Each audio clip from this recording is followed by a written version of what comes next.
On May 20th, 2014, Microsoft held a hardware event in New York City where it announced the Surface Pro 3. The Pro 3 was quite a big deal for the Surface product line, as to many, it was with this device that Microsoft perfected the 2-in-1 form factor. But the Surface Pro 3 wasn't the only device Microsoft was planning to announce that day.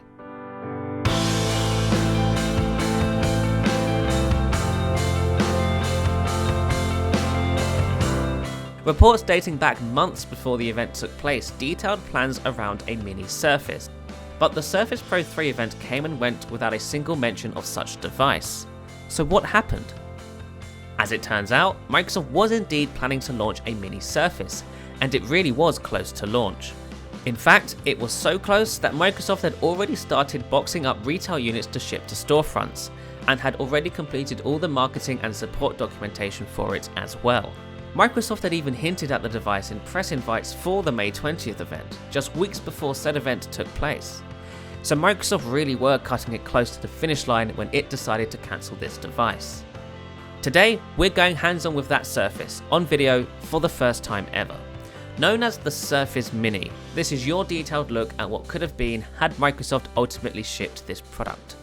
Let's get started.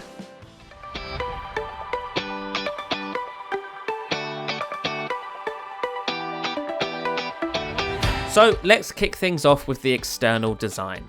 This is definitely dated for 2019, so for the sake of this video we're just going to pretend it's 2014. Yes, that means we're giving these huge bezels a free pass, but only because most people wouldn't have cared about the size of the bezels back in 2014 anyway. The Surface Mini itself is unique among the Surface product line, being the only Surface to have been designed in the portrait orientation as default. Every other Surface has been designed with landscape as its preferred orientation.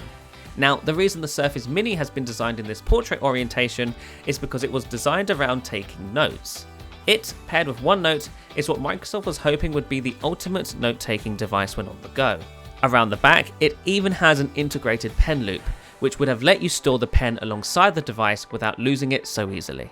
On the subject of the back, the Surface Mini looks like it's covered in a sort of case here, but it's not. This is the actual outer shell of the device. It's covered in a sort of fake suede plastic, very similar to the original type covers from before Alcantara was an option. It actually feels very nice and really adds to the overall sort of note-taking aesthetic that the Surface Mini has. It also doesn't scratch as easily as metal or glass, although as you can see on our unit, since it's so old, it's been around a bit, ours is a little bit beaten up here and there, but otherwise it's in relatively good condition for a device that's been in circulation for more than 5 years at this point. Now, because this is a Surface, it also has a kickstand built into the back.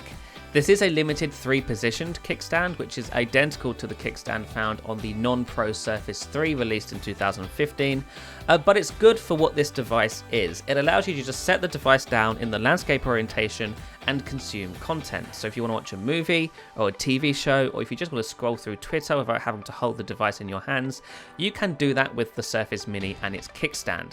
Flipping things round to the front of the device, we're rocking a 7.5-inch 1080p display with an aspect ratio of 4:3. Now 4:3 for the aspect ratio is kind of unique for the Surface line, as most Surface products are in 3:2, but the reason for the 4:3 aspect ratio here is because it works better in portrait mode. 3:2 is great in landscape, but in portrait mode 4:3 works much better.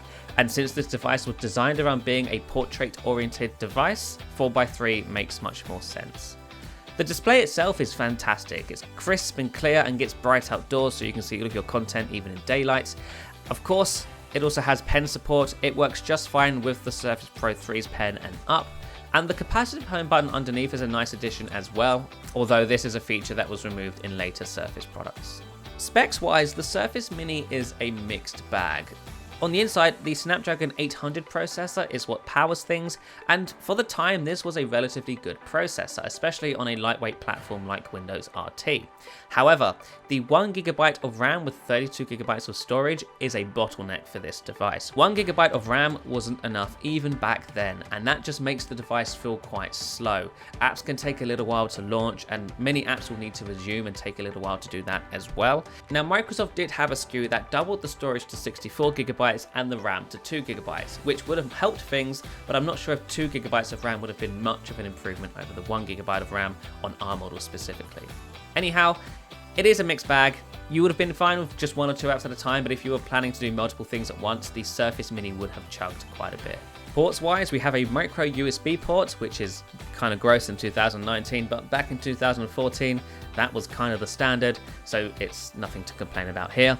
And we also have a headphone jack, which is nice to see. We also have a micro SD card reader.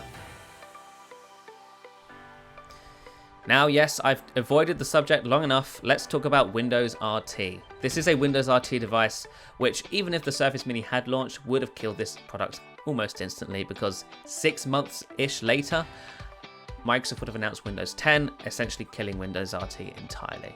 And I think that's the reason why Microsoft didn't ship this device in the end. Windows 10 was around the corner, and it knew at the time that Windows RT wasn't going anywhere, and that eventually it was planning to shut it down. So Microsoft killed off the Surface Mini and went ahead with Windows 10 instead.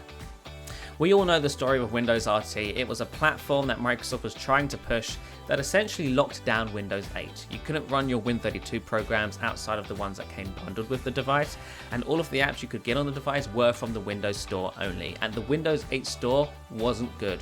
So overall, this is the Surface Mini. It's a product that never launched, that would have been quite cool if it had, but makes sense that it didn't. Thank you very much for watching, and we shall see you in the next one. Bye bye.